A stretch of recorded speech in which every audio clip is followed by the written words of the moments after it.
There are growing concerns tonight that vulnerable South Australians are being left stranded or forced to wait for hours for accessible taxis. The opposition calling for a government review to be fast-tracked, saying more cabs and drivers are desperately needed.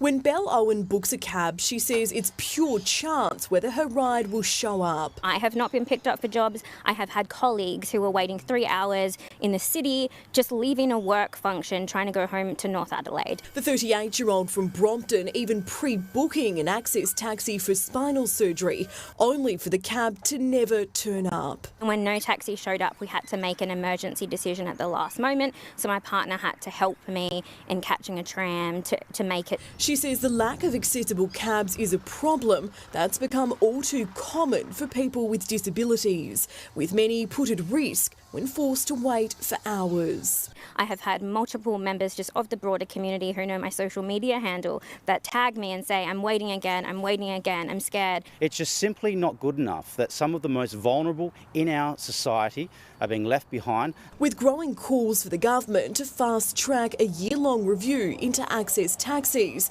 as well as improving conditions and pay for drivers. A lot of drivers are leaving the industry to become a bus driver or courier because they can get better pay in other industry.